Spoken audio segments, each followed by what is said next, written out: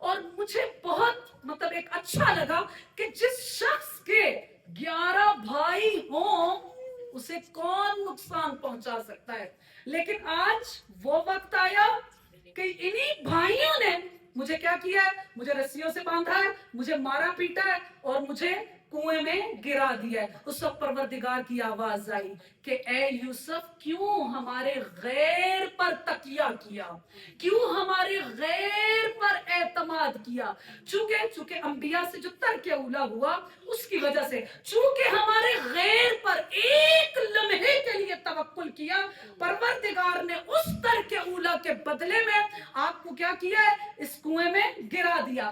دوسرا تعجب کہاں پر ہوا؟ ہم سب جانتے ہیں کہ حضرت یوسف علیہ السلام کو زندان میں ڈالا گیا۔ حضرت یوسف علیہ السلام تعبیر خواب کو بیان کرتے ہیں۔ ایک مرتبہ ان کے جو زندان کے ساتھیوں نے اس خواب کو بیان کیا کہ اے یوسف بتائیے کہ ہمارے اس خواب کی تعبیر کیا ہے۔ دونوں اشخاص نے بتایا تو حضرت یوسف علیہ السلام نے تعبیر خواب کو بیان کیا کہ دیکھو کیا ہوگا، کہ ایک کو تو کہا کہ تم دوبارہ بادشاہ کے مقرب ہو جاؤ گے، تمہیں آزادی مل جائے گی، لیکن دوسرے شخص کو کیا کہا کہ نہیں، تمہیں کچھ دنوں کے بعد سولی پر لٹکا دیا جائے گا۔ بہرحال ان دونوں اشخاص کو جب زندان سے رہائی مل رہی تھی تو حضرت یوسف علیہ السلام نے اس شخص کو جو کہ بادشاہ کا مقرب ہونے والا تھا اس سے کیا کہا کہ جب بادشاہ کے پاس پہنچنا نا تو جا کر یہ کہنا کہ یوسف کہہ رہے ہیں کہ ہماری بھی کچھ خبر لو، ہم یہاں زندان میں پڑے ہوئے ہیں۔ صرف حضرت یوسف علیہ السلام کا یہ جملہ کہنا کہ بادشاہ سے جا کر کہو کہ وہ ہماری خبر لے، فوراً پروردگار نے کیا کہا کہ اے یوسف کیوں ہمارے غیر پر تکیہ کیا، کیوں ہمارے اوپر توکل نہ کیا، کیوں تمہاری امید میں پروردگار نہیں ہوں۔ وہاں پر پروردگار نے کہ حضرت یوسف علیہ السلام کی سزا کم ہونے کے بجائے 10 سال سزا اور بڑھ گئی۔ سلوات پڑھ لے محمد پر۔ اللہم صلی علی محمد وآل محمد۔ سوال یہ اٹھتا ہے کہ جو بھی کہہ رہی ہوں کہ پروردگار پر توکل رکھو، پروردگار پر امید رکھو، یہ امید کیسے پیدا ہوتی ہے؟ توجہ، کیسے امید پیدا ہوتی ہے؟ علماء کیا کہتے ہیں، روایات کیا کہتی ہیں؟ جب پروردگار کی معرفت ہو جائے گی، جب اس کی شناخت ہو جائے گی تو کیا ہوگا؟ تمہیں پروردگار سے امید ہو جائے گی، پروردگار تمہارا منشا و مأوا ہو جائے گا، پروردگار تمہاری رجا ہو جائے گی، تم اس پر متوکل ہو جاؤ گے، تم اس پر بھروسہ رکھنے والے ہو جاؤ گے۔ لیکن سوال پھر وہی اٹھتا ہے کہ یہ معرفت، یہ شناخت ہم پروردگار کی کیسے پیدا کریں؟ کیا موٹی موٹی کتابوں کو پڑھا جائے؟ توجہ، کیا موٹی موٹی کتابوں کو پڑھا جائے، الہیات کو پڑھا جائے، عقائد کو پڑھا جائے؟ نہیں، ہر شخص کے پاس خدا کے بارے میں، اس کی معرفت کے بارے میں، اس کی شناخت کے بارے میں کچھ ایسے دلائل ہونے چاہیے، کچھ ایسے دلائل ہر شخص کا الگ ہے۔ مثلا روحی کے پاس کچھ اور دلائل ہیں، میرے پاس کچھ اور ہیں، اس کے پاس کچھ اور ہیں۔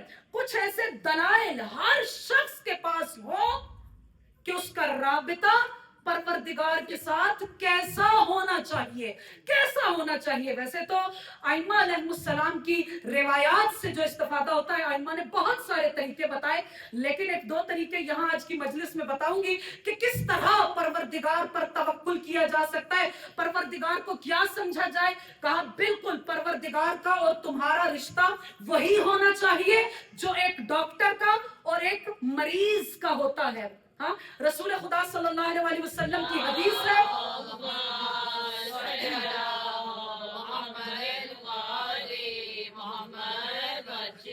رسول خدا کی حدیث ہے کہ یا عباد اللہ، اے اللہ کے بندو، انتم کل مرضا، تم لوگ مریضوں کی طرح ہو، وربکم کالطبیب، اور تمہارا رب جو ہے وہ ایک ڈاکٹر کی طرح ہے، ایک طبیب کی طرح ہے۔ ہم جب کسی ڈاکٹر کے پاس جاتے ہیں، خدا نہ کرے کہ کسی کو کوئی مسئلہ پیش آئے، مثلا مجھے ہی پیش آیا، میرے شولڈر میں پین تھا، تو ہم کیا ہے کہ جب کسی ڈاکٹر کے پاس جاتے ہیں، کسی آرتھوپیڈک کے پاس جاتے ہیں تو وہاں پر جا کر کیا اس سے یہ پوچھتے ہیں کہ بتاؤ تم نے کون کون سی ڈگریاں لی ہیں، یہ پوچھتے ہیں بتاؤ تمہارے فلاں چیز میں کتنے مارکس آئے تھے، ڈگری میں تم نے کتنا اونچا نمبر لیا، یہ پوچھتے ہیں؟ نہیں۔ جب کچھ لوگوں نے بتا دیا کہ فلاں ڈاکٹر جو ہے وہ بہت قابل ہے تو ہم اس کی بات پر